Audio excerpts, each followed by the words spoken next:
The Duke of Renfield had been standing in the rose beds for nearly 3 hours, and his back was starting to protest. Nobody had spoken to him. Not once. He straightened slowly, pressing one dirt-stained hand against his lower spine, and watched the latest group of silk-draped women glide past without so much as a sideways glance. Their parasols created moving circles of shade across the lawn. Their laughter carried on the summer wind, bright and careless. To them, he was invisible. Just another servant tending the grounds of Belmere House. Exactly as he'd planned. Marcus had worn his oldest shirt, the one with the frayed collar that his valet had tried to burn twice. His trousers were borrowed from the head groundskeeper, still damp at the knees from morning watering. He'd rubbed actual soil into his forearms before leaving his chambers at dawn, and he'd made sure to miss a spot. Shaving, leaving a small patch of stubble along his jaw that would have horrified his mother. The disguise was perfect, perhaps too perfect, given that Lady Pemberton had nearly ordered him to move her trunk an hour ago, mistaking him for actual staff. But this was necessary. Marcus needed to see them as they truly were, not the practiced smiles and rehearsed conversation they showed a duke. He needed to see what lived beneath the performance. His sister Catherine had warned him this was madness. "You'll find nothing but disappointment," she'd said 3 nights ago, sitting across from him in his study, while rain hammered the windows. "People are people, Marcus. But they respond to power and title because that's what the world teaches them. You cannot fault them for it." But he could, and he did. Because somewhere in England, Marcus believed, there had to be one woman who would offer kindness to a gardener. One person who saw past the costume of class to the human being underneath. If he was going to marry, and the estate required that he marry soon, the solicitors made that abundantly clear. Then he wanted that person. Someone real. Someone true. The garden party had been his idea, though Lord Belmere believed it was his wife's. Marcus had suggested it through careful channels, ensuring that every eligible lady in 3 counties received an invitation. The Belmeres owed him a favor from a financial matter last year, and they'd been happy to host, without asking too many questions about the Duke's sudden interest in their annual summer gathering. Now, Marcus moved between the hedgerows, pruning shears in hand, watching. Lady Caroline Blythe dropped her handkerchief near the fountain. It landed less than 2 feet from where Marcus knelt, examining a rose bush. She waited, her posture expectant. When he didn't immediately leap to retrieve it, she made a small sound of irritation and summoned an actual footman with a snap of her fingers. The Ashworth twins walked past, discussing their upcoming trip to Bath, their voices carrying clearly. One of them gestured too broadly and knocked over a potted lavender. They stepped around the spreading soil without breaking conversation, leaving the mess for someone else to handle. Miss Victoria Winters was kinder, but she at least said, "Mind yourself," when Marcus had to shift a wheelbarrow out of her path. But her eyes never quite focused on him. She looked through him the way one might look through glass. The afternoon sun climbed higher. Marcus's shirt stuck to his back with sweat. His hands, usually soft despite his riding habit, were starting to blister from the unfamiliar work. He'd actually been pruning, really cutting back the roses, because standing idle would have drawn attention.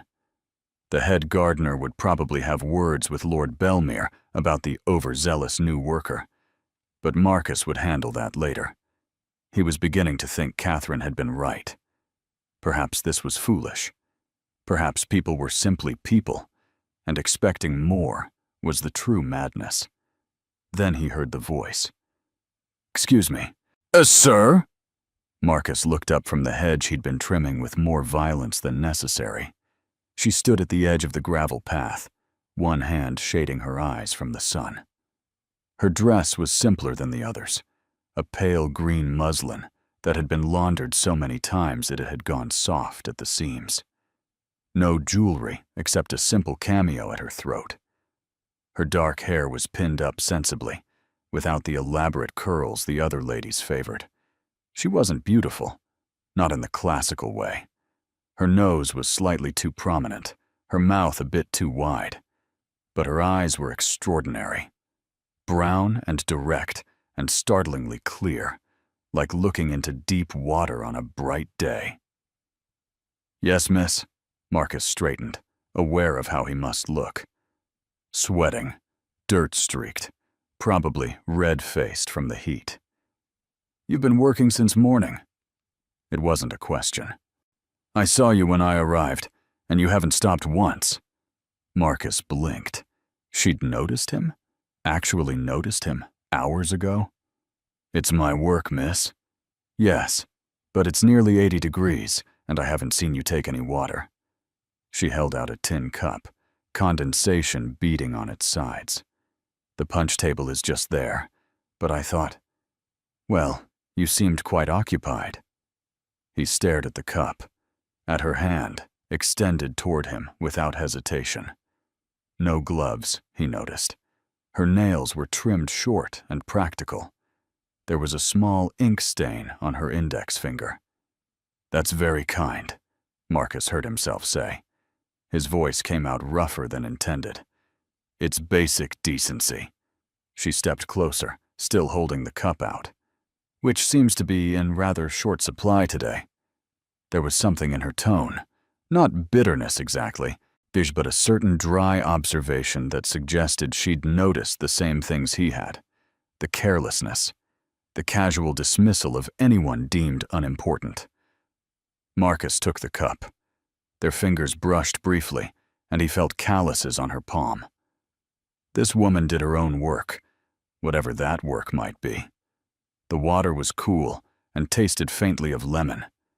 He drank it in 3 long swallows, surprised by how thirsty he'd actually been. "Thank you," he said, handing the cup back. "Truly." "You're welcome." She smiled then, and it transformed her entire face. "I'm Rosalind Thorne." Not a name he recognized, which meant she wasn't from one of the major families, wasn't on his mother's endless list of suitable candidates.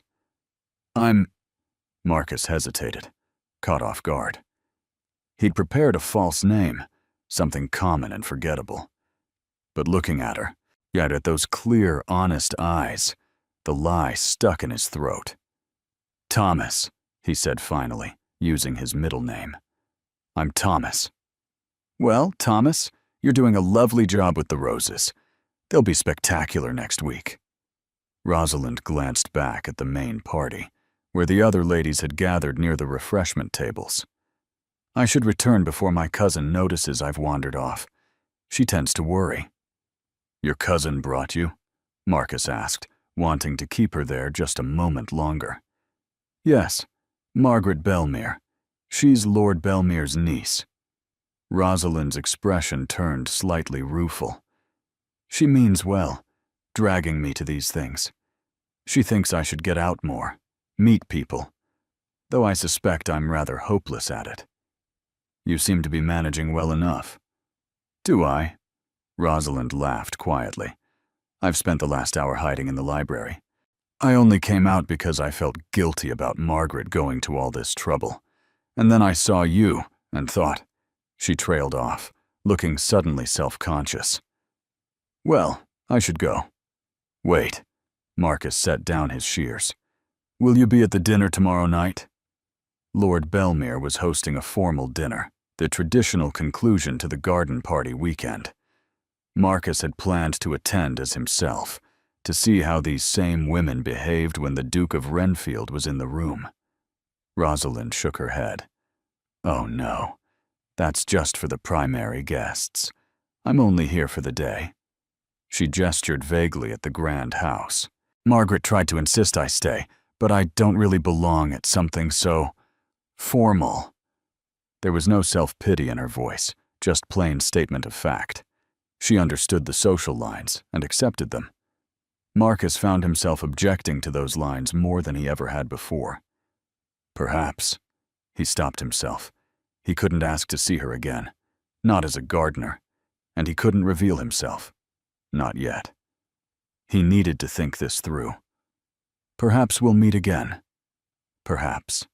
Rosalind smiled once more, that warm, genuine smile that made something in his chest constrict. Goodbye, Thomas. Stay in the shade when you can. She walked back toward the party, her simple dress moving easily in the breeze. Marcus watched her rejoin the group, saw her cousin Margaret reach out to squeeze her hand. They stood together, slightly apart from the others, and he realized Rosalind hadn't been exaggerating. She was there, but not of there. An outsider, just as he'd made himself. Marcus picked up his shears again, but his hands were trembling slightly. He'd found her. After 3 hours of watching the worst of society's casual cruelty, he'd found exactly what he'd been looking for. A woman who saw people, who noticed a gardener working in the heat and thought to bring him water, who smiled at servants and probably remembered their names. And he'd lied to her, called himself Thomas, let her think he was someone he wasn't. Marcus looked down at his dirt-stained hands and felt the weight of what he'd done settling over him like a coat in summer. Heavy, uncomfortable, impossible to shrug off, because now he had a choice to make. He could reveal himself tomorrow, try and appear at the dinner as the Duke of Renfield, and hope she would understand. Or he could find another way to meet her as himself, start fresh, never mention this afternoon in the garden. Both options felt like lies. Both options felt like betrayal. And neither option solved the larger problem now taking shape in his mind. What happened when she discovered the truth? Would she see it as the test it had been? A way to find someone genuine? Or would she see him as just another member of the aristocracy, playing games with people's feelings because he could? Marcus didn't know. He only knew that he'd spent 3 hours looking for someone real, and now that he'd found her, reality had become impossibly complicated. Rosalind couldn't sleep. She'd been lying in her narrow bed for 2 hours now, but watching moonlight creep across the ceiling of her rented room above the bookshop. Her mind kept returning to the garden, to the man with the pruning shears and the startled eyes. Thomas. She'd surprised him by bringing water. She'd seen it in his face, that flicker of confusion when she'd spoken to him like he was a person instead of furniture. It had made her angry, that surprise. Angry at all those women in their expensive dresses who'd walked past him like he was invisible. Angry at herself, too, if she was honest. Because she'd almost done the same thing. Almost stayed in the library with her book and her solitude. It was only the heat that had driven her outside, and the sight of him working without pause that had made her act. What did that say about her? That kindness was an afterthought, something she managed only when circumstances aligned? Rosalind turned onto her side, pulling the thin blanket up to her chin. The room smelled like old paper and lamp oil, familiar smells, comforting ones. She'd lived above the bookshop for 3 years now, ever since her father died, and left nothing but debts and a collection of books nobody wanted to buy. Margaret had offered to take her in. Sweet Margaret, with her comfortable home and her comfortable marriage and her genuine concern for her poor cousin living alone. But Rosalind had refused. She liked her independence, even if it meant mending her own dresses and eating plain meals. She liked the quiet of the shop, the steady work of cataloging and selling, the occasional customer who actually cared about books instead of just decorating their libraries. But tomorrow, Margaret would try again to convince her to move. She always did after these social events, as if one garden party might suddenly reveal to Rosalind what she was missing. But Rosalind knew exactly what she was missing. She just didn't want it.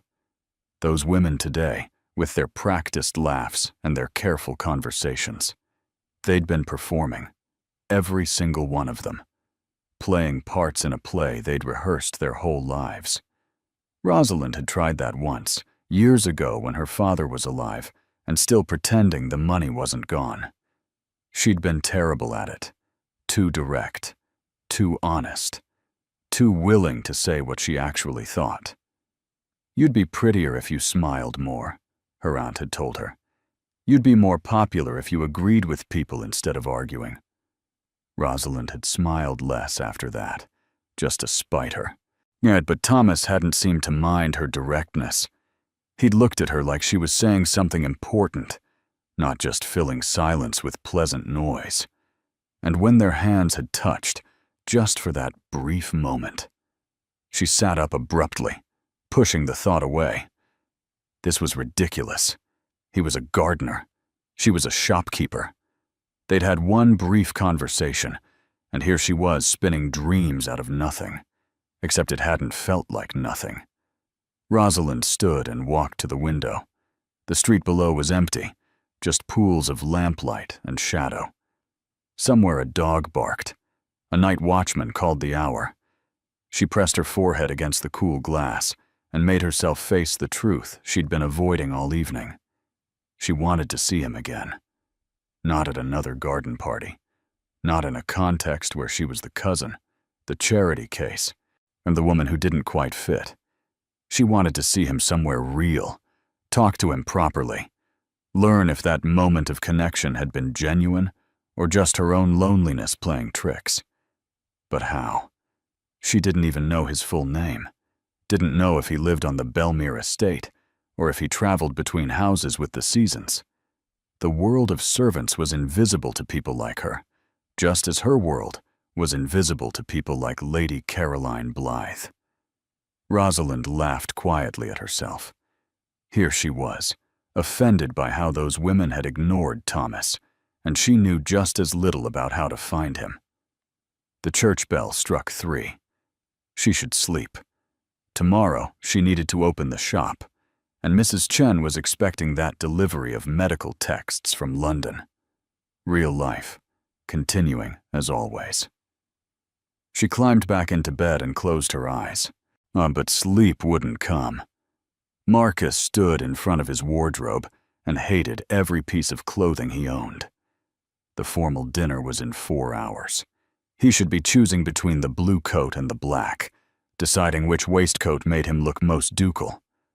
Instead, he was thinking about borrowed groundskeeper's trousers and the way Rosalind had smiled at a man she thought was nobody. "Your Grace, the carriage will be ready at 6. His valet appeared in the doorway, impossibly neat as always. "Shall I lay out the blue?" "No." Marcus turned away from the wardrobe. "I'm not going." A pause. "Sir?" "Send my regrets to Lord Belmere. Tell him I've been called back to Renfield on urgent estate business." "But Your Grace, this dinner is partially in your honor. Lord Belmere will be expecting—" "I know what he'll be expecting." Marcus moved to his desk, pulling out writing paper. "That's precisely why I'm not going." He couldn't do it. Couldn't sit at that table with those women who'd walked past him in the garden. Couldn't pretend he didn't know what lived behind their pleasant faces. And he especially couldn't do it knowing Rosalind wouldn't be there.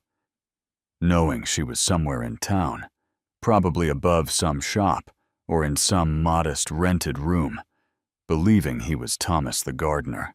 The lie was growing larger by the hour, and Marcus needed to stop it before it became something he couldn't take back. "I need information," he said, writing quickly.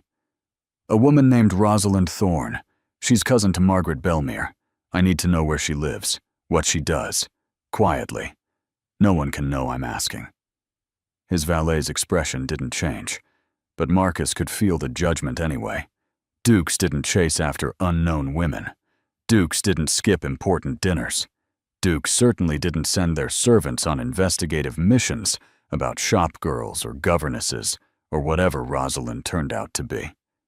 It's not what you're thinking, Marcus said, though he wasn't entirely sure what he was thinking himself. Of course not, Your Grace.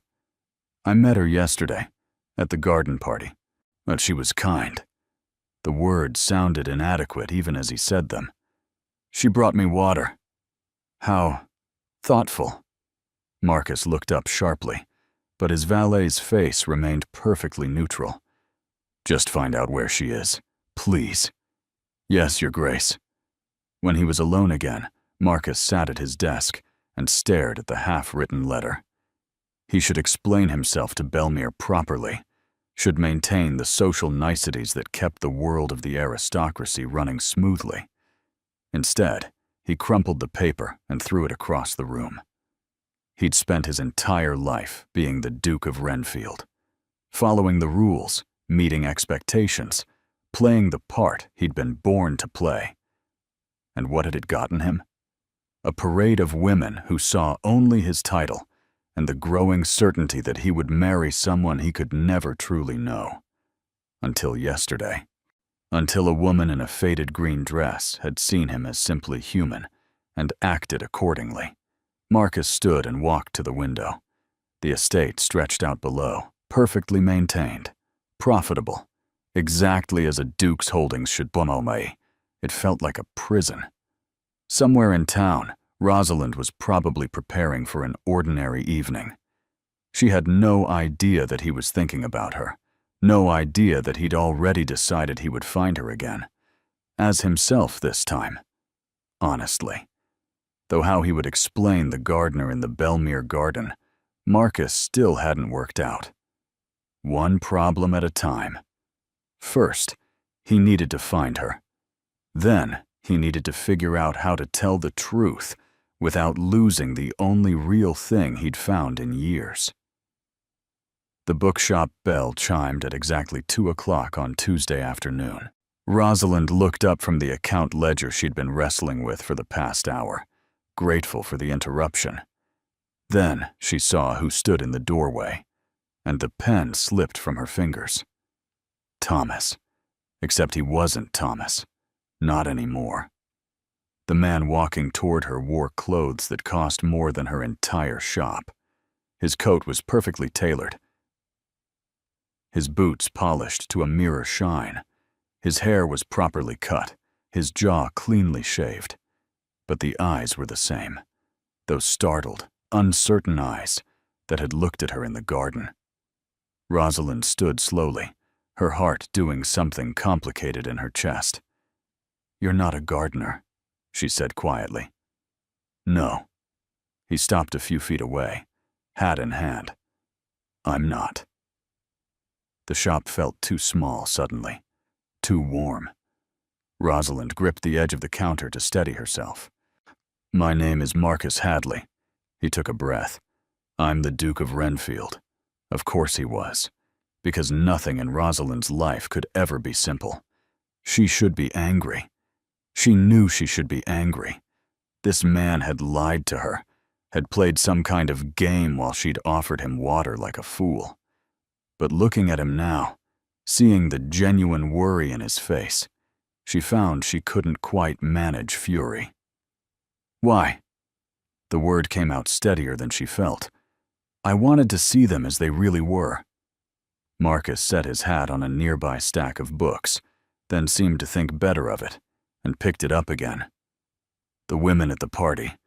I needed to know who they were when they thought no one important was watching." "So you tested them?" "Yes." He met her eyes directly. "And they failed. Every single one of them. They walked past me like I was stone. Like I didn't exist." He paused. "Until you." Rosalind shook her head. "I'm not special for bringing someone water. That's just being a decent person." "Exactly." Marcus took a step closer. "That's exactly my point. It should be ordinary, common. But it wasn't. You were the only one who saw me." "I saw Thomas," Rosalind corrected. "A gardener working in the heat. I didn't see you." "But that's the thing." His voice carried an urgency now. "You did see me. The real me. Not the title or the estate or any of the rest of it. You saw a person who needed help, and you helped. No calculation, no performance. Rosalind wanted to pace, but the shop was too cluttered. Books everywhere, stacked on tables and piled in corners. Her small, honest life on display for a duke. "You lied to me," she said. I know. You let me think you were someone you're not. I let you think I was exactly who I am." Marcus set his hat down again, deliberately this time. "The gardener was more honest than the Duke has been in years. When I'm Marcus Hadley, people perform for me. They tell me what they think I want to hear. They see the coronet and the property, not the person." He gestured helplessly. "But with you, for just those few minutes, I was simply a man, and you were simply kind." "Pretty words," Rosalind said, but her voice wavered. "True words." He moved around the counter slowly, giving her time to object. She didn't. "I've thought about nothing but you since Saturday. I skipped the dinner at Belmere, sent my regrets, and spent 2 days trying to find you. My valet thinks I've lost my mind." "Maybe you have." "Probably." Marcus smiled, and it was the same smile from the garden, uncertain and real. "But I had to see you again. Had to tell you the truth, even if it means you'll send me away." Rosalind looked at him, really looked, past the expensive clothes and the perfect posture. She saw the nervousness in his hands, the way he kept glancing at her, and then away. The vulnerability of someone who'd taken off his mask and didn't know what would happen next. "Why come as yourself?" she asked. "You could have found me as Thomas again, kept the lie going." "Because I don't want to build anything on lies." Marcus took a breath. "And because you deserve better than games. You deserve honesty." The shop was quiet except for the ticking of the old clock by the door. Rosalind thought about Saturday, about that moment when their hands had touched, about how she'd felt seen in a way she rarely experienced. "I'm a shopkeeper," she said finally. "I live in 2 rooms above this store. I have ink on my fingers more often than not, and I say what I think even when I shouldn't. Your mother would be horrified." "My mother is horrified by most things. It's her natural state." Marcus's expression turned serious. "I'm not asking you to fit into my world, Rosalind. I'm asking if I might fit into yours." "That's not how this works. Dukes don't—" "Dukes do whatever they choose," he interrupted gently. "That's rather the point of being a duke. And I choose this. I choose honesty. I choose someone who sees people instead of titles." He reached out slowly, giving her every chance to pull away. "I choose you, if you'll have me." His hand hung in the air between them. An offer, a question. Rosalind thought about all the reasons she should refuse, the difference in their stations, the gossip it would cause, the impossibility of it all. She thought about those women at the garden party who would say she'd trapped him, manipulated him somehow. Then she thought about how none of that mattered if she spent the rest of her life wondering what if. She took his hand. His fingers closed around hers, warm and sure. The same calluses she'd felt on Saturday were gone now, but the man was the same, just dressed differently. "I'm still angry about the lying," she said. "That's fair. And I don't know how any of this works, courting a duke." "Neither do I." Marcus smiled. "I've never courted anyone honestly before. We'll figure it out together. People will talk. Let them." He squeezed her hand gently. "I've spent my whole life doing what people expected. I'd like to try doing what I want instead." "And what do you want?" Marcus looked around the cluttered shop, at the books and the worn counter and the simple life she'd built for herself. Then he looked back at her. "This," he said simply. "Someone who brings water to gardeners. Someone who reads in libraries during parties. Someone real. Rosalind felt something unlock in her chest, something that had been closed for so long she'd forgotten it was there. "I still think you're slightly mad," she said. "Absolutely." Marcus lifted her hand, had pressed a kiss to her knuckles, proper and old-fashioned, and making her heart race anyway. "But it's the best decision I've ever made." The bell chimed again. Mrs. Chen poked her head in, saw them standing there, hand in hand, and retreated with a knowing smile. Rosalind laughed. "Well, I suppose the gossip starts now." "Let it." Marcus pulled her closer, and she let him. "We'll give them something worth talking about." "What's that?" "A duke who found his duchess in a bookshop. A woman who saw him when he was invisible. A love that started with simple kindness and grew into something true." Rosalind looked up at him, at this impossible man who'd walked into her shop and turned her careful life upside down. "That's quite a story," she said softly. "It's our story." Marcus touched her cheek, gentle and wondering. If you want it to be." She thought about Saturday, about water in a tin cup and calloused palms, and the moment she'd chosen to be kind instead of invisible. She thought about right now, about honesty and risk and the terrifying possibility of happiness. "Yes," Rosalind said, "I want it to be." And when he kissed her there among the books and the dust and the afternoon light, it felt like the most honest thing in the world. Outside, the town would talk. His mother would object. Society would clutch its pearls and whisper behind fans. But inside the little shop above which Rosalind lived, none of that mattered. Because a duke had dressed as a gardener and found the one woman who saw him truly. And she had offered him water, and everything else had followed.